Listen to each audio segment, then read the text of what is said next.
Okay, it should be streaming live.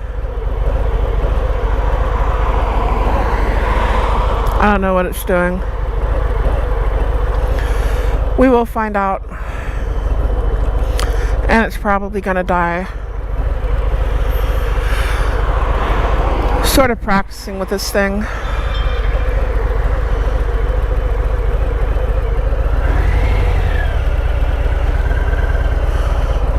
I'm not gonna fool with it too much.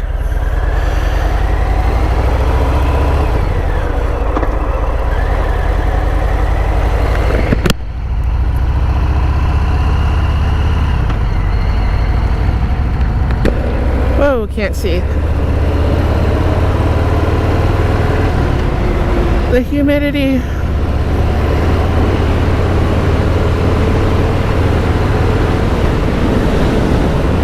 Fogging my visor up like right now.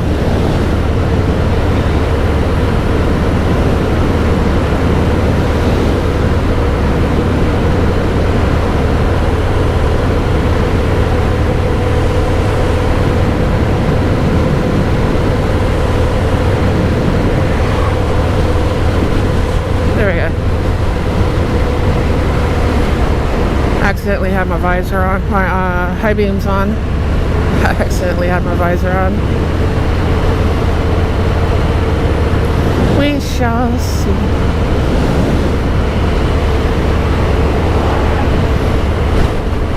See if this thing's streaming. I don't know. It's like you try to do a new thing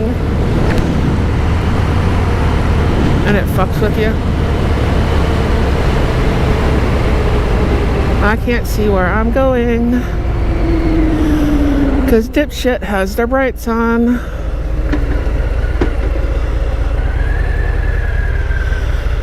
Anybody else want to walk around with a 22 and just shoot everybody with their brights on lights?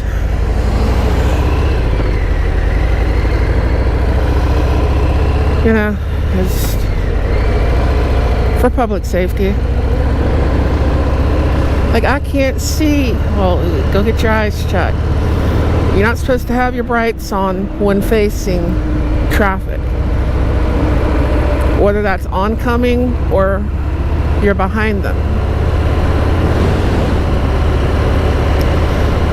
You know, states have a law per so many feet. But that's not just like oncoming right there. That's also if you're behind someone with your brights on. They don't often enforce it anymore. It's like when I was learning how to pull a trailer, you know, hauling hay, stuff like that. First thing you would do when you got out in the road, if it was nighttime, was you took your screwdriver out and you adjusted your headlights. Nobody does that anymore. They just shine their lights up into everybody else's eyes and say, like, fuck you.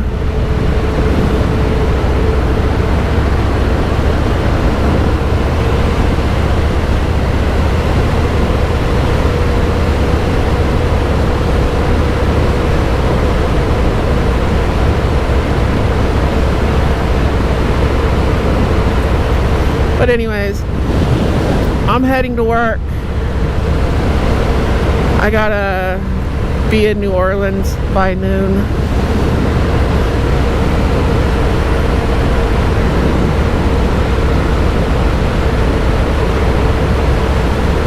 So I gotta haul ass.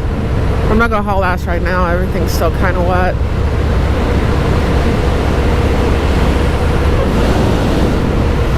While the tires on this bike are kind of good for, what do you want to call it,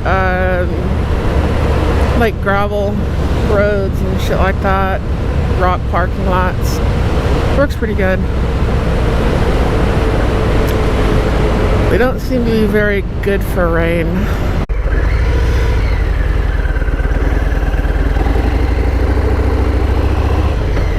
Reattached it last night.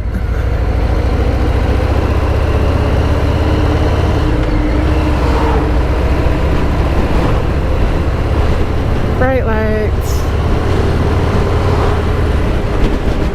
What's that? Bright lights.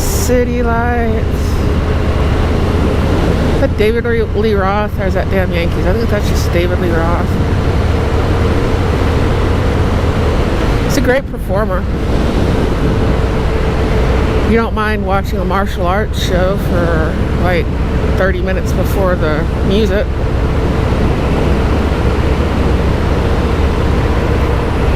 But he is a good performer.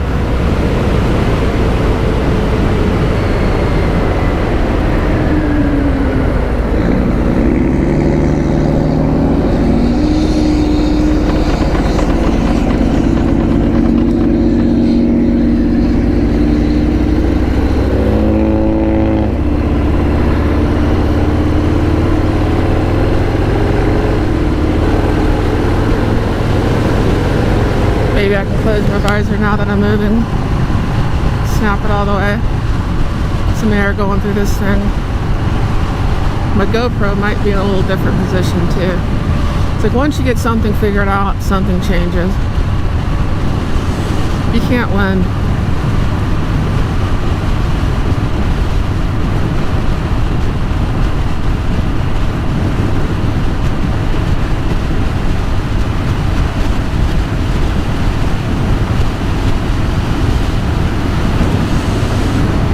I don't know where I'm stopping at for drinks and stuff,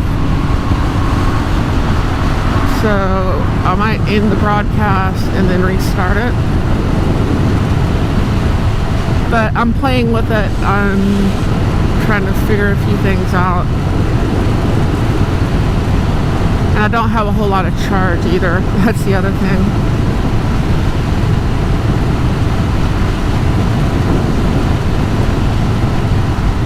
Because even when you turn the GoPro off, there's a little bit still on. It wants to seek out, oh, here is a Wi-Fi signal. We're going to start downloading, and it never gets everything downloaded. It just sits there. That's my only problem with the GoPro so far. And that's just so far, as I've found. You find things along the way.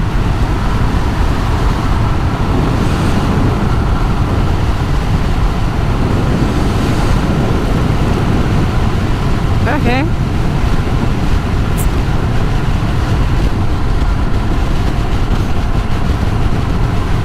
He's not happy with 25 over the speed limit.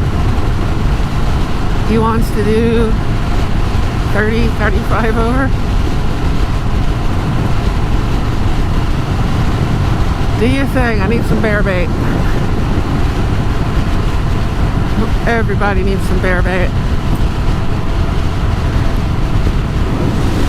If you don't know what that is, that's somebody running your front door to attract the attention of the cops, so they pull them over and not you. So you have that asshole that's speeding, or, you know, I don't consider speeding really being an asshole, depending on how you're driving.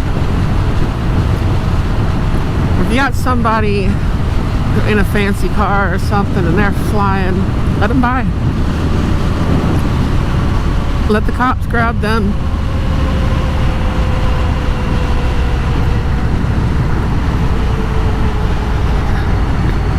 They can afford the ticket.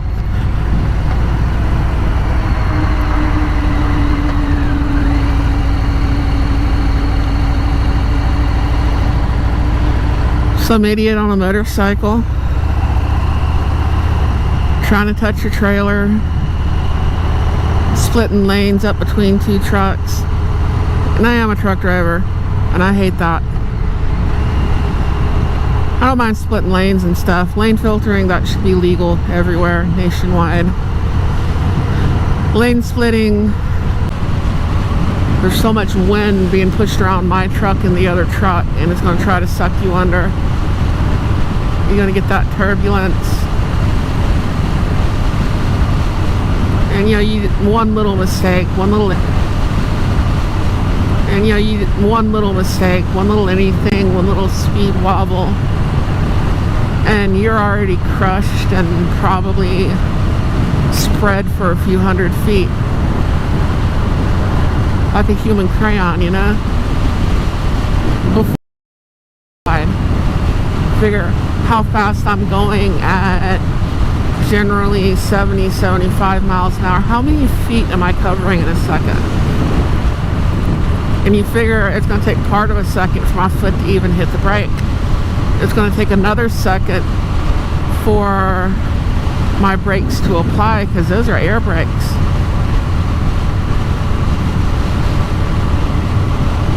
And then after my brakes have applied, it's going to take what? Nearly 3 football fields, in my case more, for my truck to stop. Imagine if you're hung up there underneath my tandems and you're just riding that out like 1,000 feet. So I pull a tanker. There's no baffles in there, no nothing.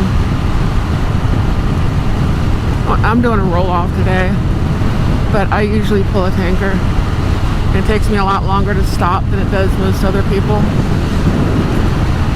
because my cargo moves. My cargo has surge. There's no way to tie it down. And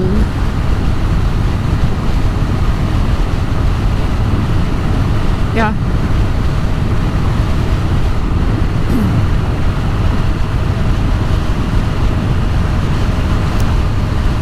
It's a lot.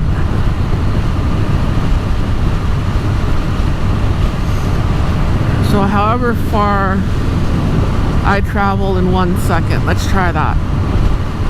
1/1000. That's what, around 100 feet or so. That's after I've pushed the pedal all the way to the floor and the air has reached the brakes. You know?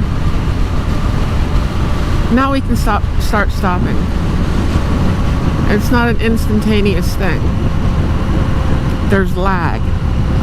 And during that lag, we're still traveling.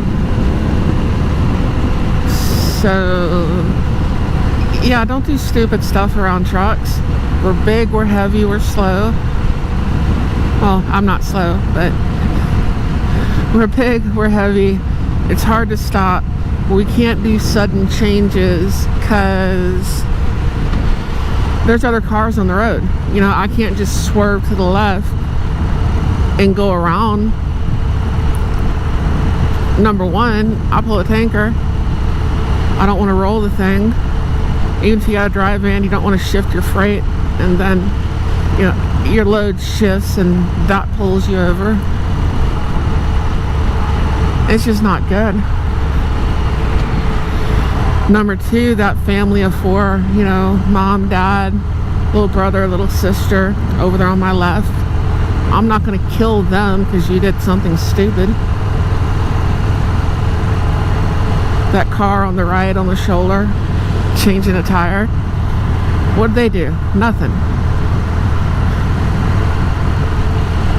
You're the dumbass, you know, in that scenario.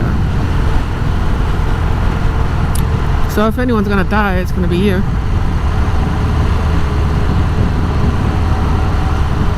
It sounds a little cold to put it that way, I'm sure, but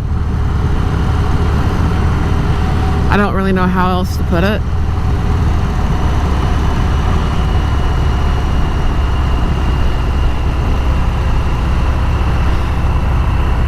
I'm not gonna kill someone else because you decided to be a dumbass.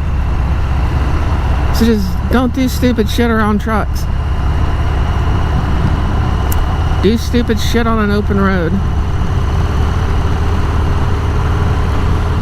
In a parking lot. You want to put your hand on a trailer? Go pull up in a parking lot, put your hand on a trailer.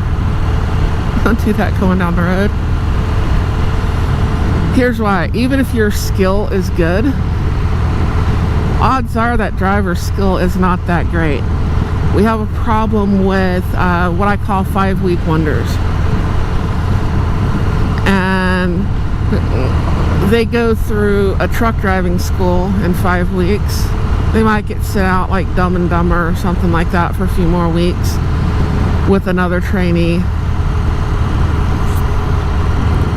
but they're getting trained by someone half the time that doesn't know what the fuck they're doing. I mean, they're not even seasoned yet.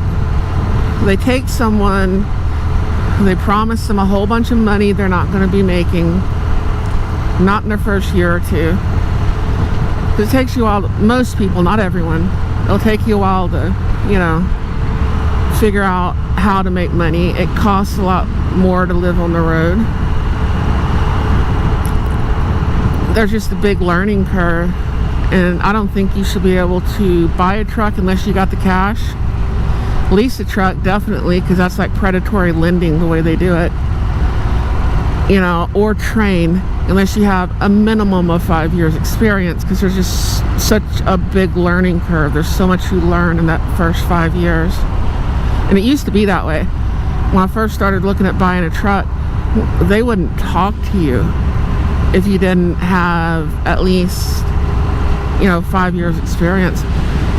Companies that are training schools now and just have a whole bunch of shit drivers like CR England. 30 years ago, CR England wouldn't talk. They had the most beautiful cab overs on the road, and they would not talk to you unless you had at least 5 years over the road. 5 years. It's like an old school industry standard sort of thing. 5 years, and there was a reason for it. The old timers knew what they were doing. You know, they weren't dumping Hals and shit like that. It's going to be milk white and frozen at 20 below in their fuel. They were cutting it with kerosene, and guess what? That shit works. You know.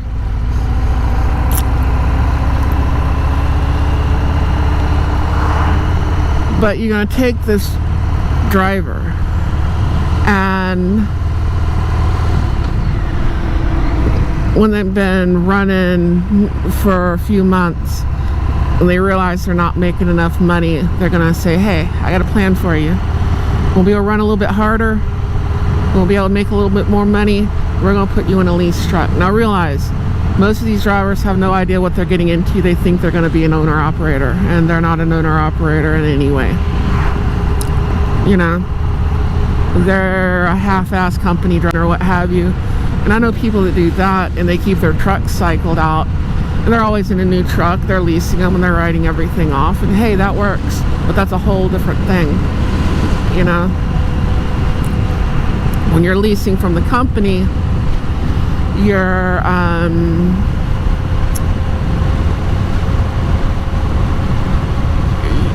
still basically a company driver. Everyone tries to find them in violation of their contract and all that, try to keep the truck. Most people never do. There's a few, they'll let a handful so they can put a picture out there. The best lease program they don't even have anymore. JCT out of Sapulpa, Oklahoma had the best one, but the problem was it was a true lease. And people were buying their trucks. That man was true to his word. I got to give him credit. John Christner, you paid that lease off. He let you buy that truck for $1. Granted, the way we ran back then, that truck was wore out. You know, you're 4 or 5 years later, you're looking at rear ends, transmission, and in-frame. Depending on when you got that truck, how many miles it already had on it. You know, you're going to be over 1 million miles probably. Because we ran like hell. If I turned in 3,000 miles for the week, I was at home. My trips were catching up with me. That was back in the day that you either knew how to use a logbook or they starved you.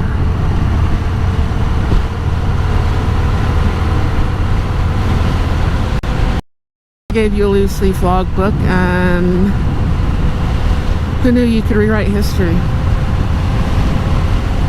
And that's just the way it was.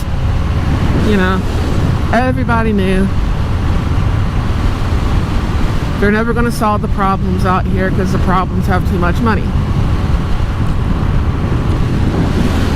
You know, know, come down on shippers, receivers, brokers, all that kind of stuff as hard as you come down on drivers. And they'd stop with the unrealistic times. Well, the computer log kind of stops some of that, depending on who you're hauling for and what you're hauling, because you can't cheat on it. And shippers, oh my god, they were complaining, receivers, brokers, all that kind of stuff. You know, they're like, they don't understand, trucks have always been able to do this load. It's like, well, not legally. Legally, they haven't been able to do it. You know, it's back in your logbook up. It's doing all kinds of shit.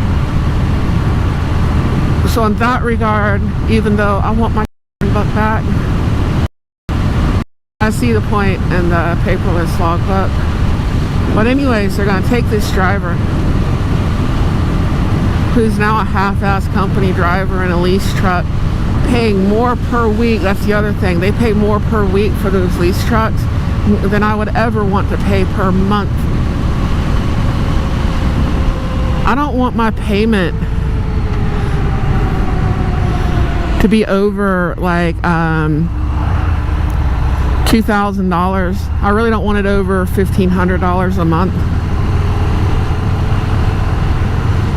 because it is going to break down. And that just is. It is going to break down. It's just a matter of when. When is it going to break down? That's the only question.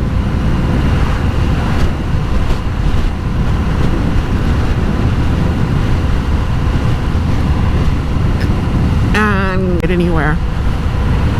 You might be able to kind of keep your head above water, keep your nose above water just a little bit, that sort of thing. But it's not going to work. You're going to get behind. Your escrow is going to get behind. Your maintenance account's going to get behind. All that stuff's going to get screwed up. And they won't let you get ahead. Because about the time you get that maintenance account caught up, they're going to pull you in for something and say, this has to be done. But they're going to take that driver, and it's like, well, you're not making enough money, so let me help you out. We're going to make a trainer out of you. And remember, this guy has been driving about a year. He was trained by someone who didn't know how to back a truck up, so he doesn't really know how to back up a truck. He's probably the asshole that takes forever blocking everybody else up when you're trying to get a door. They're going to make a trainer out of him, and you're going to have the blind, and they're going to lead the blind. So please, stay the fuck away from the trucks, because a large percentage of truck drivers aren't going to be out here that long. There's a group of us that have been. But you take a class of 100. In a year, there might be 2 or 3 left. In 5 years, there might be 1. And you take 100 of those. In another 5 years, there might be 2 or 3. So a lot of these guys don't have a whole lot of experience. And you're going to come up beside them. You're going to try to touch their trailer. They're going to look in the mirror, and when they look in the mirror, they're going to wobble their truck. And they're like, oh my god, you're going to freak them out. You know, it's not your riding ability, it's not your riding skill, it's that driver probably doesn't have a lot of skill, and you're going to freak that driver out, and that driver is going to hit you with that trailer. So, please, just don't do it. I'll catch you later. Adios. Sayonara. Vaya con Dios. Hasta la vista. Deuces yo. All that good shit.